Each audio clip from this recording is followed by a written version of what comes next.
అధ్యక్ష, మా ప్రశాంత్ రెడ్డి గారు R&B శాఖ మంత్రి ఉన్నప్పుడే కేసీఆర్ గారు ఈ రాష్ట్రంలో ప్రతి మండలానికి డబుల్ రోడ్ వేశారు, ప్రతి జిల్లా కేంద్రానికి 4 లైన్ రోడ్ వేశారు అధ్యక్ష.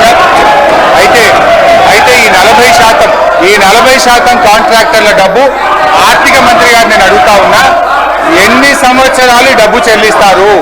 అంటే రేపటి ప్రభుత్వాల మీద, భవిష్యత్ తరాల మీద ఈ అప్పు భారం వేస్తారా? ఈ అప్పు FRBM పరిధిలోకి వస్తుందా? ఈ అప్పు ఎన్ని సంవత్సరాలు చెల్లిస్తారు అనే విషయాన్ని గౌరవనీయులు భట్టి గారు సమాధానం చెప్పాలి అధ్యక్ష. ఇకపోతే అధ్యక్ష, ఫైనాన్స్ సంబంధించి ఇది యాక్చువల్ ఫైనాన్స్ డిపార్ట్మెంట్ విషయానికి వస్తుందా? గౌరవనీయులు భట్టి గారు వినాలి, సభను దయచేసి మీరు ఆర్డర్లో పెట్టాలి అధ్యక్ష. ఈ భట్టి గారు statement of physical policy to be laid on the table off please Harish Rao please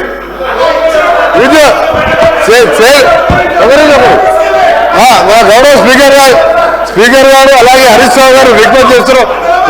ఒకటే నిమిషం సార్, ఎక్కువ ఒక నిమిషం సార్.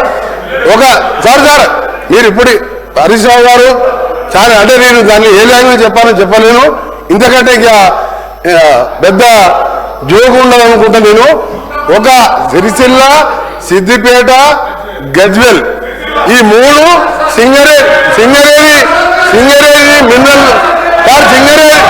సింగరేణి ద్వారా Singareni mineral fund, CSR fund, state government fund ఈ 3 కార్యదర్శులు సార్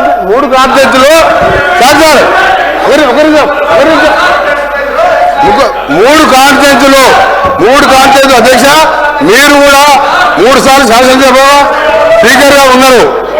మీరు ఇలా తాండూరు మా ఎమ్మెల్యే మనోహర్ రెడ్డి గారు చెప్తున్నాం, మనం వికారాబాద్ వేలంపరం అసలు రోడ్లు లేక గ్రామాల్లో తిరగలేని పరిస్థితి. ఈ 3 కార్యదర్శులు అంటే మామ, అల్లుడు, బావమర్ది. మీరు సింగరేణి మినరల్ ఫండ్ కూడా, సింగరేణి DFFT ఫండ్ కూడా ఇక్కడ వేసుకున్నారు. మీ దగ్గర, నా దగ్గర లెక్కలు ఉన్నాయి. సింగరేణి ఫండ్ 3 కార్యదర్శులే.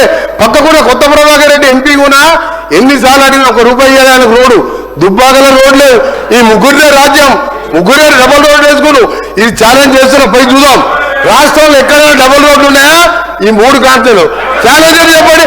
ఎందుకు సార్ హరీష్ రావు గారు ఇంత మంచి నాయకుడు ఎట్లా మారిపోయాడు? ఇంత మంచి నాయకుడు అబద్ధాలు చెప్పొచ్చు సార్ సభ ప్రజల్ని మిస్గైడ్ చేయొద్దు, ప్రజల్ని ఎప్పుడు కూడా మిస్గైడ్ చేయొద్దు సార్. మళ్ళీ మీరు ఏమైనా టైం అయిపోయిందంటారు సార్, మధ్యలో ఈయన ఇంటరప్షన్ చేస్తే కష్టము. నేను కోమటిరెడ్డి వెంకటరెడ్డి గారి ఛాలెంజ్ని స్వీకరిస్తున్నా. ఒకరోజు R&B శాఖలో BRS ప్రభుత్వ హయాంలో జరిగిన పని, గౌరవనీయులు తుమ్మల నాగేశ్వరరావు గారు ఫస్ట్ టర్మ్ లో మా ప్రభుత్వంలో పనిచేశారు. ఎంత పనిచేసిందో మాట్లాడదాం అధ్యక్ష. ఒక్క నల్లగొండ పట్టణంలోనే 200 కోట్ల రూపాయలు R&B కింద చేశారు. సరే, డీటెయిల్ డిస్కస్ చేద్దాం అధ్యక్ష. ఇకపోతే అధ్యక్ష ఫైనాన్స్ సంబంధించి గౌరవనీయులు భట్టి గారు, నేను ఆగండి భాయ్ హరీష్ రావు గారు సార్, ఒక 15 నిమిషాలు అధ్యక్ష. నేను కూడా ఇంటర్వ్యూని అవుతున్నా. మీరు అన్నారు కదా మొత్తం రాష్ట్రంలో ఊరు నుంచి మండలం